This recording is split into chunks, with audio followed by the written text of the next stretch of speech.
My daughter brought home her new boyfriend, and I realized he was the son of the man who framed my father. So I told him the truth about his family, watching him turn against his own father. It started at Sunday dinner 3 weeks ago. My daughter Ivy brought him home for the first time. His name was Colton, and he was polite, maybe too polite, the kind of polite that feels rehearsed. He shook my hand, complimented the house, asked about my work, normal first meeting stuff, but something felt off. The way he held himself, the shape of his jaw, those green eyes that seemed to look right through me. I'd seen those eyes before. I just couldn't place where. "Mom, you okay?" Ivy asked. I'd been staring. "Yeah, sorry. Just tired."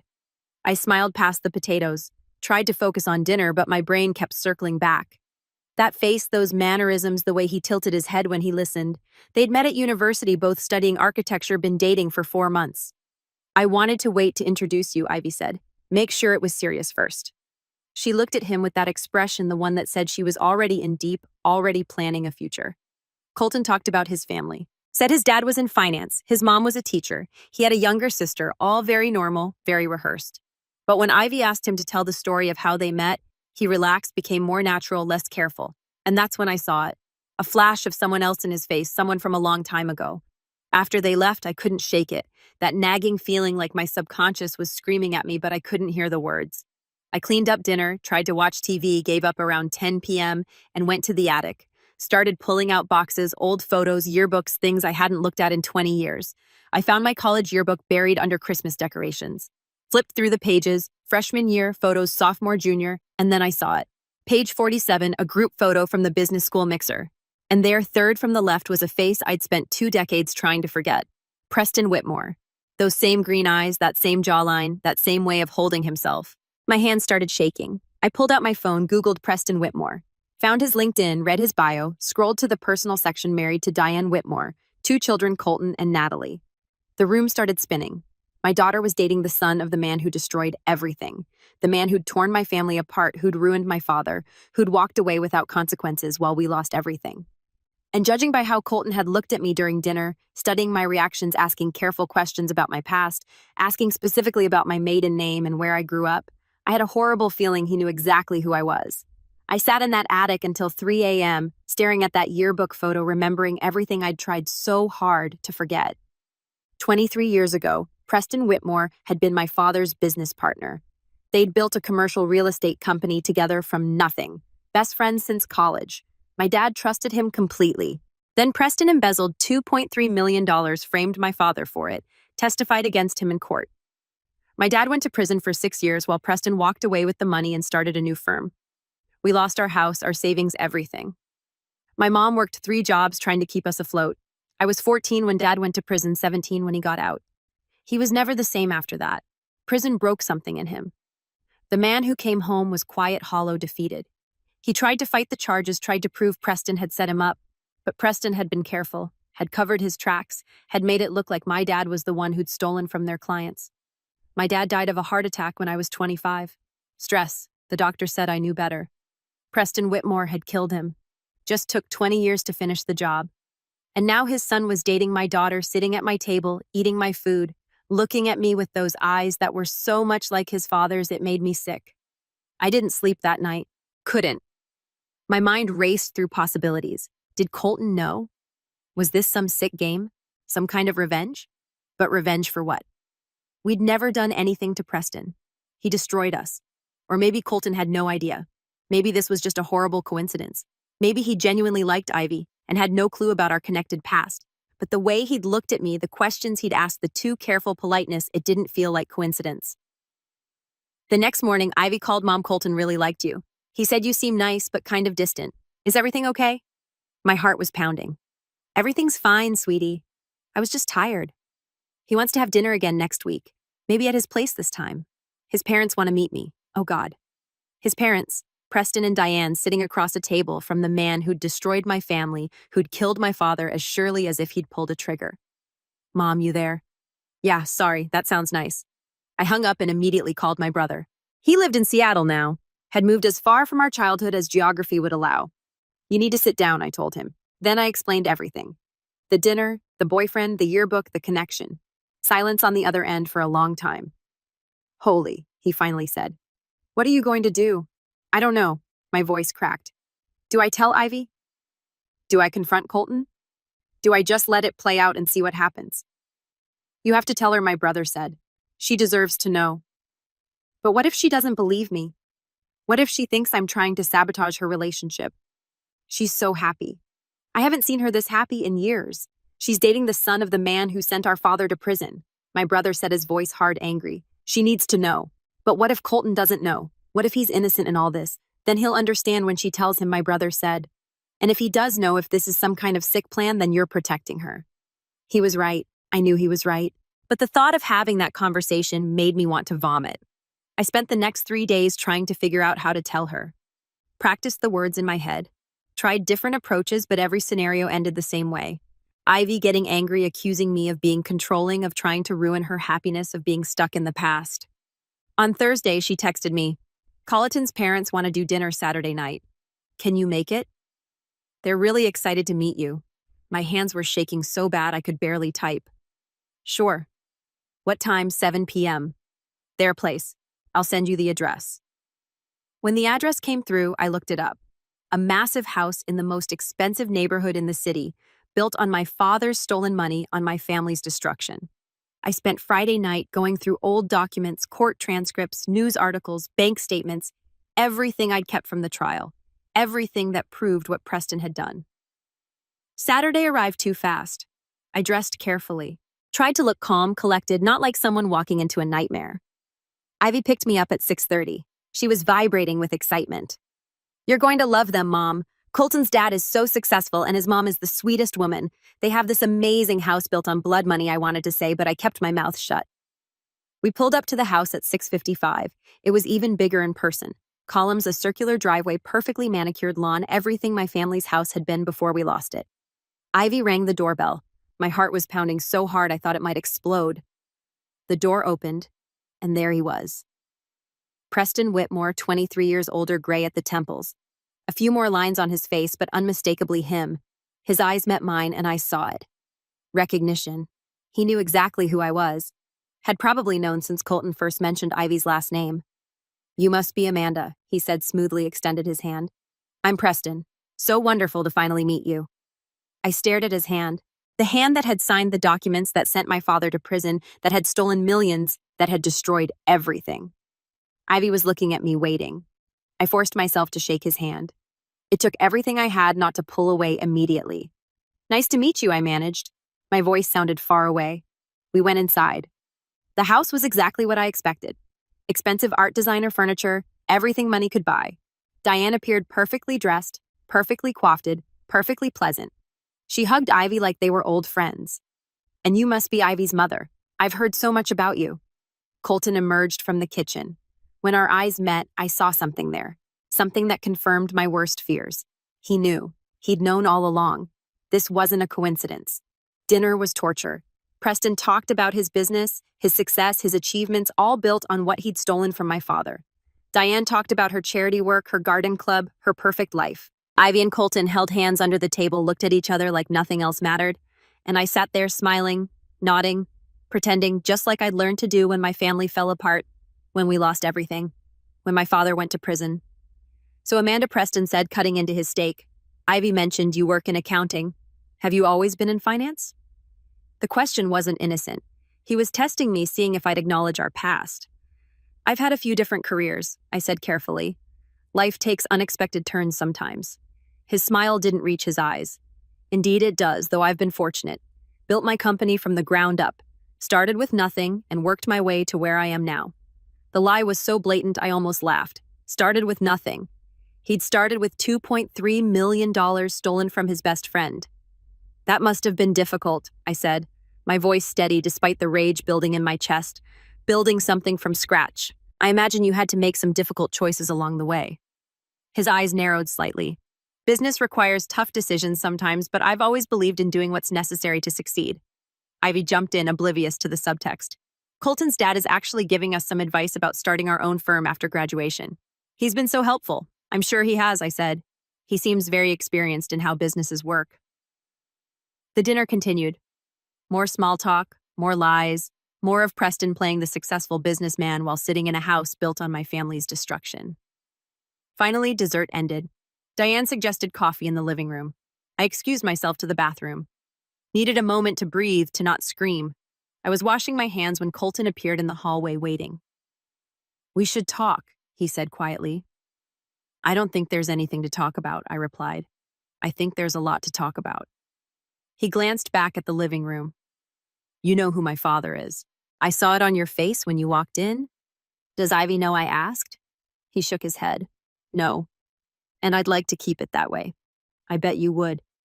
My voice was cold. This whole thing dating my daughter. Is this some kind of game? Some kind of revenge? His face hardened. "Revenge for what your father was the one who embezzled from their clients. My dad was the one who turned him in." The words hit like a physical blow. He actually believed it. Preston had fed him the same lies he told everyone else. "That's not what happened," I said. "Your father framed mine, stole the money, and made it look like my dad did it." "That's not true," Colton said. But there was something in his voice, a waver, like maybe he'd had doubts before. "My father went to prison for 6 years for something he didn't do." I continued, my voice shaking now. "We lost everything. Our house, our savings, our future. My dad died at 52 from the stress of it. Your father killed him." "My father is a good man," Colton said. But he didn't sound convinced anymore. "He built a successful business. He provides for his family. He built his business on money he stole from his best friend," I interrupted. "From my father, who trusted him, who loved him like a brother. And Preston repaid that trust by destroying him." Colton stared at me and I saw it. The first crack in his certainty. "I don't believe you," he said, but his voice was quiet, uncertain. "Then ask him," I said. "Look him in the eye and ask him if he framed my father. See what he says. He'd never do something like that. He already did." I walked past him back to the living room. Preston looked up when I entered, saw my face, saw Colton behind me. He knew something had shifted. "I think I need to go," I said to Ivy. "I'm not feeling well already, but we just got here." She looked disappointed. "I'm sorry, sweetie. I need to go." Ivy drove me home asking if I was okay if something had happened. I lied and said I had a headache, promised we'd talk soon. As soon as she dropped me off, I went straight to my filing cabinet, pulled out everything I had from the trial. I spent all night organizing it, creating a timeline, copying documents, bank statements, showing Preston's offshore accounts, emails that had been dismissed as evidence testimony from witnesses who'd been ignored, everything that proved what really happened. By Sunday morning, I had a complete file, and I had to decide what to do with it. I could give it to Ivy, prove that Colton's father was the monster I knew him to be, protect my daughter from that family, but she'd hate me for it. Would think I was trying to control her life, ruin her happiness. Or I could give it to Colton, let him see the truth about his father. Let him make his own decision. But that meant trusting the son of my enemy with my family's story. Monday morning, I made my choice. I sent Colton an email. "We need to talk alone. I have things you need to see." He responded within an hour. "Coffee shop on 5th. Tuesday at 2 p.m. I got there early, brought the file, watched him walk in. He looked younger in the daylight, more uncertain, less like his father. We sat. I slid the file across the table. "Everything's in here. Bank statements, court documents, emails, timeline of the embezzlement. Read it, then decide what you believe." He opened the file, started reading.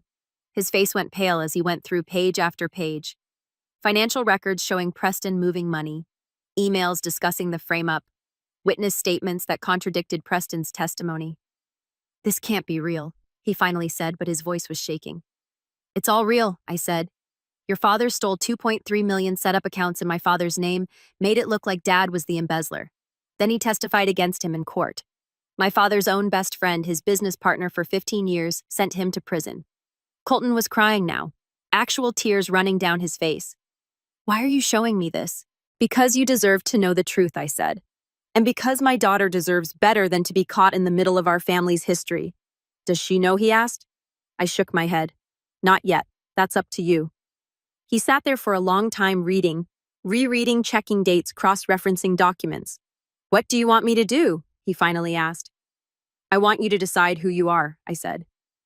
"Are you your father's son, or are you your own person?" "I love Ivy," he said quietly. "I really love her." "I know you do," I said. "I can see it, which is why this is so hard." "What happens now?" he asked. I stood up. "That's up to you. You can pretend you never saw this. Go back to your life, marry my daughter, and I'll keep my mouth shut. Or you can confront your father, demand the truth, maybe even help me get justice for mine. But either way, Ivy needs to know. She deserves to know what our family's history is. I left him there sitting with a file full of proof that his father was a criminal, that his entire life had been built on stolen money, that the man he'd looked up to his whole life was a fraud. 2 days passed.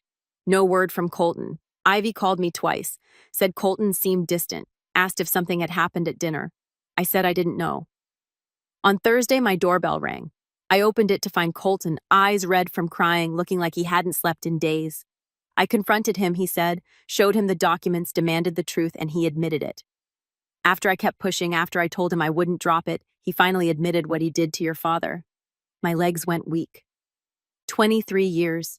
23 years of knowing the truth but never being able to prove it, never getting anyone to believe us. And now Preston's own son had gotten him to confess. What exactly did he say? I asked. Colton came inside, sat on my couch. He said your father was too soft, too ethical, that they were leaving money on the table because Dad wouldn't cut corners. So Preston started skimming. Small amounts at first, then larger. He set up the offshore accounts in your father's name, used your dad's login credentials. Why, I asked even though I knew the answer. He said it was just business, that your father would have done fine, would have found another job. But then the client started asking questions. Your father started investigating. So Preston had to accelerate the plan, make it look worse than it was. Make sure your father took the fall before he uncovered the truth. I felt tears streaming down my face, hearing it laid out so plainly, so callously. He said he's regretted it every day, Colton continued, but that there was no way to fix it now. That coming forward would destroy everything he'd built, everything our family had. He asked me to understand, to let it go. And what did you say? I said I needed time to think, then I left. Haven't been home since. He looked at me with those green eyes that looked so much like his father's. I told Ivy everything about our fathers, about what happened, about the file you showed me. My heart stopped. How did she react? She's upset, angry, confused. She wants to talk to you. He stood up. I'm so sorry for what my father did to your family, for approaching Ivy without telling her the truth. For all of it. Did you know? I asked. When you started dating her, did you know who she was? He shook his head. Not at first. It wasn't until a few weeks in that I figured it out. Ivy mentioned your maiden name, where you grew up. I asked my dad about it casually, saw the look on his face. That's when I knew. And you kept dating her anyway. I was going to end it, he said. I swear I was, but I'd already fallen for her. And I thought maybe if I could make her happy, it would somehow make up for what my father did to your family. I know that's stupid. I know it doesn't work that way. No, I agreed. It doesn't. He left. I sat alone in my house, numb. An hour later, Ivy arrived. She walked in without knocking. Her face was blotchy from crying. Why didn't you tell me? She demanded. When you realized who Colton was, why didn't you say something? Would you have believed me? I asked. Or would you have thought I was making it up to control your life? She didn't answer. Because we both knew the truth. Colton showed me the file, she said. The documents, the evidence, all of it. And his father really did it. Really destroyed Grandpa. Really sent him to prison. She started crying. How am I supposed to process this? The man I love, his father, ruined our F. I pulled her into a hug. I don't know. We sat there for a long time, mother and daughter holding each other, processing the weight of our shared history. Finally, she pulled back. I don't know if I can be with him, she said. Every time I look at him, I'll see his father. I'll think about what was done to Grandpa, to you, to Uncle David. How can I separate the two? I don't know if you can, I said honestly. But Colton isn't his father. He didn't do those things, and he confronted Preston, made him admit the truth. That takes courage. You're defending him. She sounded shocked. After everything his family did to us. I'm saying he's not responsible for his father's sins, I said. But I'm also saying you need to decide if you can live with that connection. If you can build a future with someone whose father destroyed yours. That's not an easy question, and I can't answer it for you. She left that night still crying, still confused, and I was alone again with the truth finally out there, but no idea what came next. 3 days later, Colton called me. My mother knows everything now. I told her she's devastated. Had no idea what Dad had done. She wants to meet with you. I don't think that's a good idea. I said, please. He said she needs this, and I think maybe you do too. So I agreed. Met Diane at a quiet restaurant. She looked smaller, somehow less perfect. Her eyes were red, no makeup covering the damage from crying. "I didn't know," were the first words out of her mouth. "I swear to you, I had no idea what Preston had done. He told me your father was the one who embezzled, that Preston was the hero for turning him in. Did you ever question it?" I asked. "Did you ever wonder why we lost everything while you suddenly had money for a new house, new cars, private schools for your kids?" She looked down at her hands. "I convinced myself Preston was just better at business, that he'd made smart investments. I didn't want to look too closely because I liked our life. I'm so sorry." "Sorry doesn't give me back my father," I said. "Doesn't give me back my childhood, doesn't undo 23 years of pain." "I know," she whispered, "but I want to make it right. I filed for divorce and I'm going to the police. I'm telling them everything Colton told me, everything Preston admitted." I stared at her. "You'd testify against your own husband?" "He's not the man I thought he was," she said, "and your father deserves justice even if it's 23 years too late." 2 months later, Preston Whitmore was arrested, charged with embezzlement, fraud, and perjury. The case made national news. The successful businessman who'd built his empire on stolen money, who'd sent his best friend to prison to cover his crimes. My father's conviction was overturned posthumously, didn't bring him back, didn't give us back what we'd lost. But it cleared his name, proved he'd been innocent all along. Preston's trial lasted 6 weeks. Diane testified against him. So did Colton. So did I. The jury found him guilty on all counts. He was sentenced to 15 years in federal prison. Colton and Ivy broke up not because they didn't love each other, but because the weight of their family's history was too much, too heavy to carry into a future together. Colton moved to another city, started over somewhere new, away from his father's shadow, away from the life built on blood money. Ivy graduated, started her own architecture firm, threw herself into work, into building something honest. I think about them sometimes, about what they could have been if our fathers hadn't destroyed everything first, if Preston hadn't been greedy, if my dad had seen it coming. But that's the thing about other people's choices. They ripple out in ways you never expect, touch lives you never knew existed. 5 years after Preston went to prison, I got a letter from Colton. He'd moved to Portland, met someone new, was getting married. I think about Ivy every day. He wrote about what we could have had. But I understand why it couldn't work. I hope she's found happiness. I hope you both have. I showed the letter to Ivy. She read it twice, then smiled sadly. "I hope he's happy too," she said. "He deserved better than the father he got, and that was it. The end of our connection to the Whitmore family. The end of a story that had defined so much of our lives." Preston serves his sentence in the same prison where my father spent 6 years. I like to think there's some justice in that, some cosmic balance, but mostly I just think about my dad, about how he never got to see his name cleared, never got to see Preston pay for what he'd done, never got to walk free with everyone knowing the truth. Sometimes I visit his grave, tell him how it ended, how we finally won, how Preston finally faced consequences. I like to think he knows that wherever he is, he finally has peace. And me, I'm still here, still carrying the weight of what Preston Whitmore did to my family. But lighter now, because the truth is finally out, because justice, however late, finally came. My daughter's new boyfriend seemed oddly familiar until I pulled out my old college yearbook and realized he was the son of the man who destroyed my family. And that recognition, that horrible coincidence, was what finally brought everything into the light, finally gave us the ending we'd been fighting for since I was 14 years old. It didn't fix everything, didn't bring my father back, didn't give us back the years,